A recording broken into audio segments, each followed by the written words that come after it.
Good evening, everyone. How are you doing? It's kind of funny because I'm reading the teleprompter and it says good morning. That's like, wait a minute, something's wrong. Welcome to the 88th National LULAC Convention. Clapping is always good when you have someone nervous up here like me. We are thrilled to have each and every one of you join us for this important gathering in one of the most greatest cities in the country, San Antonio, Texas. To all of you who have traveled a long distance to be here, your time and dedication is a testament to how important our work is. I would like to give a special acknowledgement to our featured speakers, but before I do that, I would like to recognize a very special group of individuals that are here with us this evening. These are the men and women that defend our country, that give us the right to enjoy the freedoms and the liberty we have today. Ladies and gentlemen, I'm talking about all of our veterans. So if all of the veterans would please stand up to be recognized, let's give them a big round of applause to thank them for their service and their commitment and the sacrifices that they have given to our country. To our veterans, on behalf of LULAC National, its board of directors, thank you very much for your dedication to our country. So tonight, we have featured speakers such as Alexander Acosta, the United States Secretary of Labor, a Latino in a cabinet position. Julian Castro, former Secretary of the U.S. Department of Housing and Urban Development and a native of San Antonio, Texas. And Mr. Ricardo Rosselló, Governor of Puerto Rico. Let's give them a big round of applause. Thank you. So to all of you in the back, very, very quickly, shh.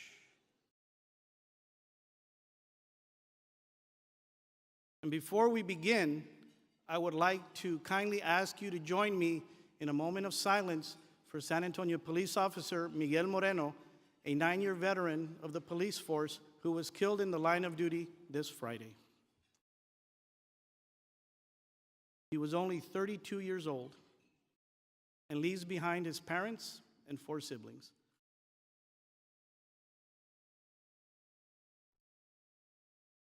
Thank you. This past year has been an incredibly important year for our organization and the millions of individuals who we have the privilege to serve. As you know, our country is now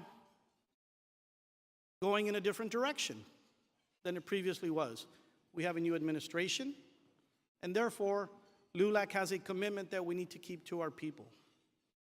We need to keep national promises that we have made that impact all Americans, particularly Latinos.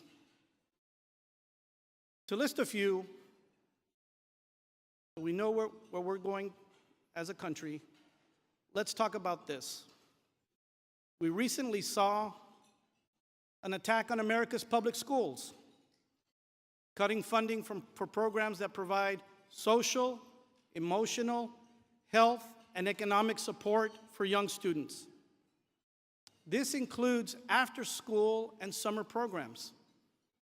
Children of color now represent the majority of students in our public school system, and they deserve the tools and the resources needed to thrive in economics and succeed in any career path they choose.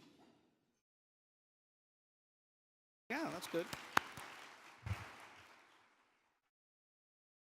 LULAC,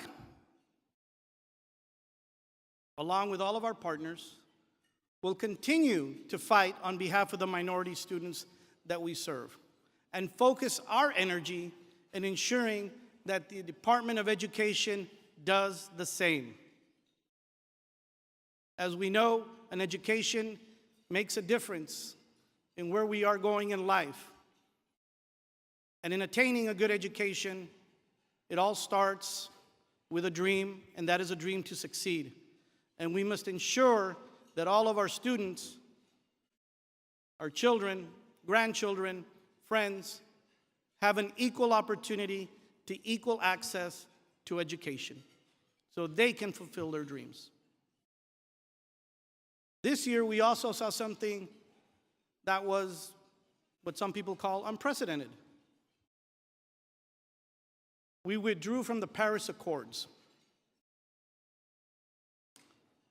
What this does, as you know, impacts the environment. People ask, why is LULAC concerned about the environment? Well, pretty simple, ladies and gentlemen. We only have one planet. And if we don't do something for planet change, for climate change, we are in trouble. So we are actively working with our members of Congress and the administration and letting them know that climate change is for real. Hell, I live in Laredo, Texas. An average day in Laredo, Texas is about 105 degrees. That's in the winter. Now, it's getting up now to 116, 119, 120.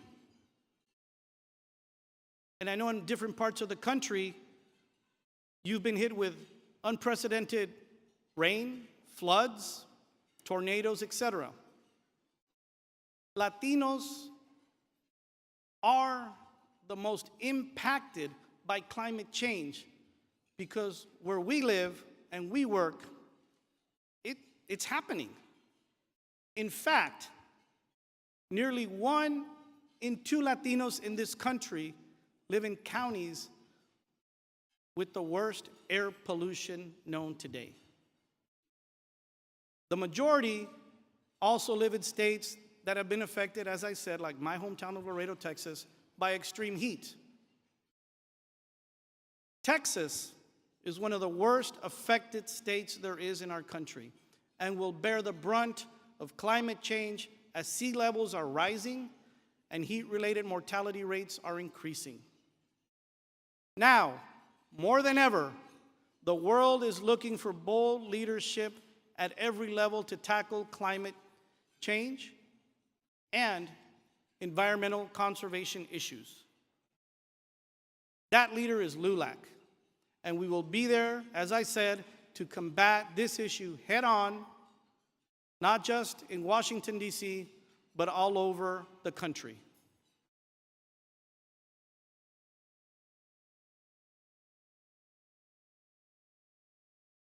I want to touch briefly on something that's a very big topic today. It's a hot item, and that's healthcare. I would like to clap with you on healthcare, but sometimes I just got to shake my head. You know, recently, we saw the Senate GOP bill unveiled for healthcare.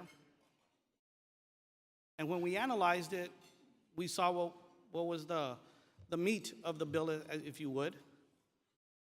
And that's eliminating coverage for millions of Americans across the country,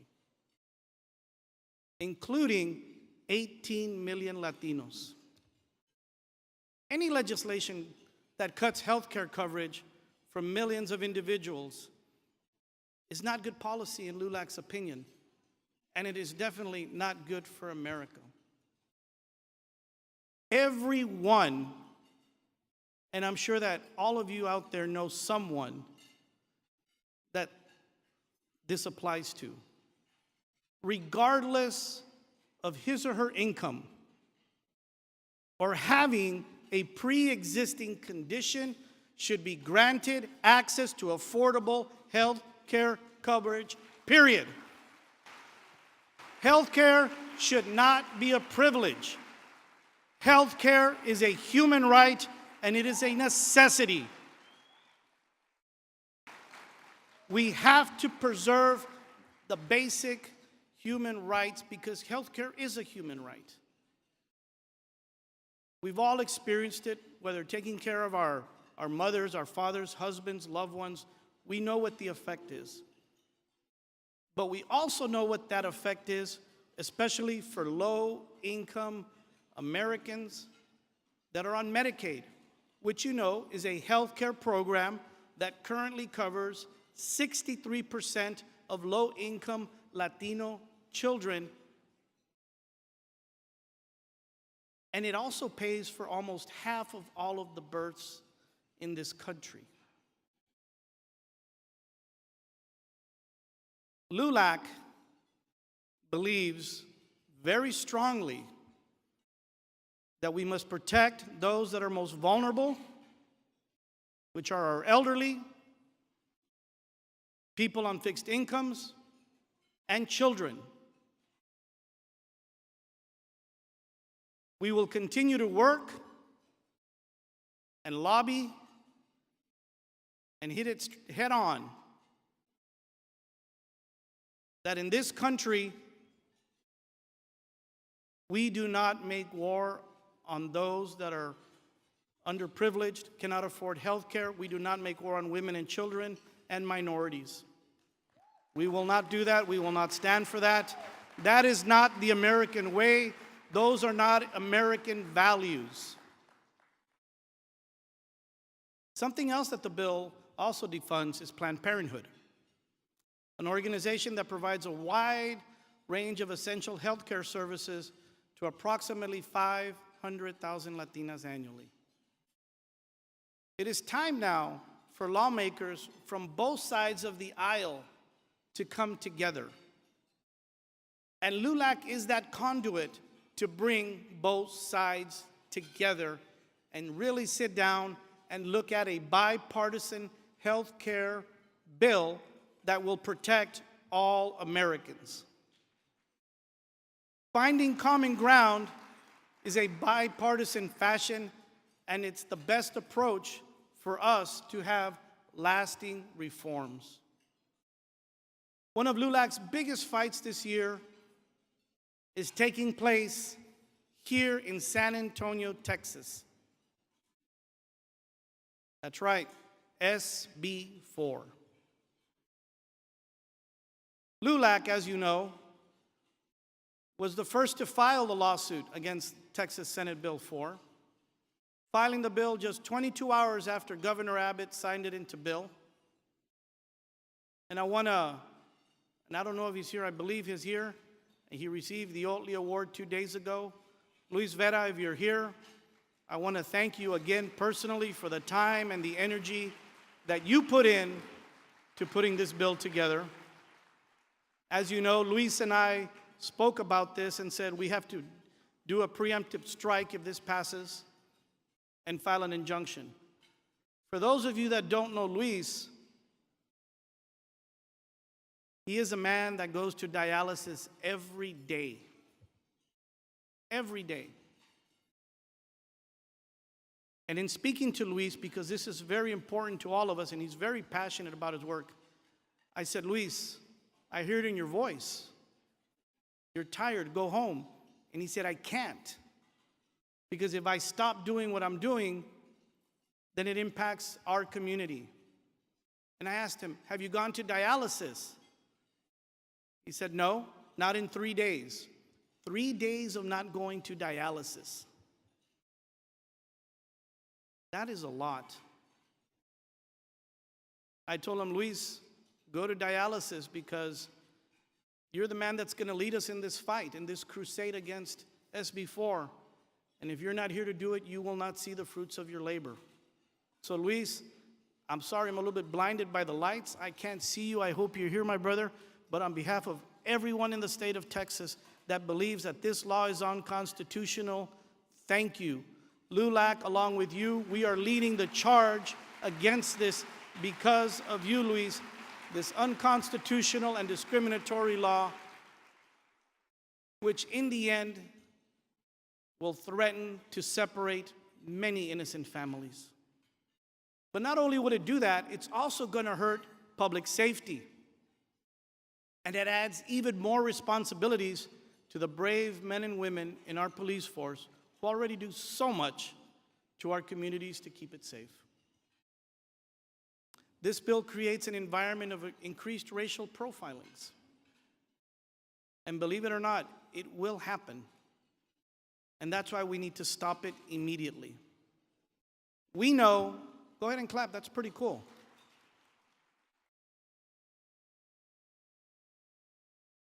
This is how important it is to stop this bill.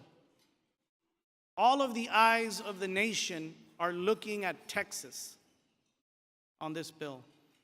If it passes and it's upheld in the courts, then other states will be green-lighted to enact similar types of legislation. And that is something we cannot permit.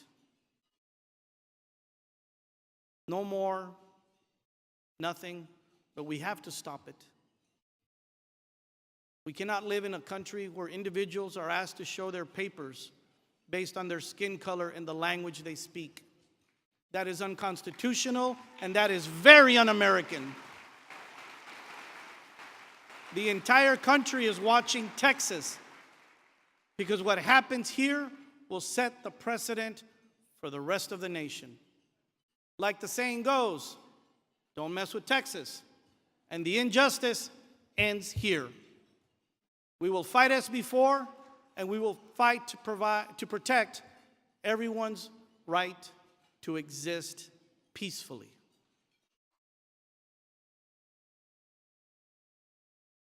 But you know, while we're fighting as before, there is something else that we're also fighting, and that's for voter rights. On Monday, we will be back in court before federal judges on a redistricting case that happened in Texas. And we will prevail. We will prevail. Because the way those lines were drawn in 2010, it diluted the minority voting rights in 4 districts. It went from minority majority to just almost non-existent, and took away the rights of minorities, regardless of color, to choose someone that they thought could actually represent them in their best interests. That trial starts on Monday, ladies and gentlemen. We are looking forward to a favorable outcome because just like yes before and the voting rights case, we are on the right side of these issues. And that's something that LULAC has spent 88 years fighting fearlessly to protect the rights of our community, and we will continue to do so for as long as it takes. Sí o no? Couldn't hear you. All right. Ahí está mi gente. Muchas gracias. Because remember, we are stronger as one, and that's what LULAC is. We are one. So while there are some big challenges ahead, we must acknowledge our community's advancements and accomplishments. This year, in the 115th Congress, it became the most racially diverse in history. Latinos hit a new record in Congress, which was pretty cool, with 38 members across both chambers. 7 Hispanic Democrats won the election to the House for the first time on Election Day. This includes Vicente Gonzalez of Texas, the Honorable Catherine Cortez Masto, who became the first Latina to serve in the Senate. Think about it, it took 200 some odd years, but it happened. And in fact, the number of women of color quadrupled with a record number of 21 women serving in the Senate. Let's hear it for the lady senators. Let's hear it para la mujer. In each of your individual cities and states, you each carry out LULAC's mission to advance the economic condition, educational attainment, political influence, housing, health, and civil rights of the Hispanic population in our country. You, all of you, and our members that could not be with us today, play a powerful role in turning our community's fear into hope. And when there is hope, there is nothing that can overcome that. We turn concerns into action and growing civic power into political change, which is something we need to do. LULAC will continue to fearlessly press on and fight for all of those that do not have a voice. Our 88-year history proves that we do not back down in the face of adversity. but boldly stand on the right side of history. We fight for the little guy. Now more than ever, it is important to advocate for the Latino community and reinforce LULAC's policy priorities at all levels. It is time now to rise up, unite, and defend those who feel they do not have a voice. We must rise up, unite, and defend the children who go to school every morning afraid that they will come home at night and their parents will not be there. We must rise up, unite, and defend the father and the mother who have made America their home, create a better life for their children, and contribute to our great nation every day. We must rise up, unite, and defend all of the immigrants who have been demonized simply because of where they come from. They are a vital part of the fabric that we know of America. We must not let politics rip them away and diminish their contributions.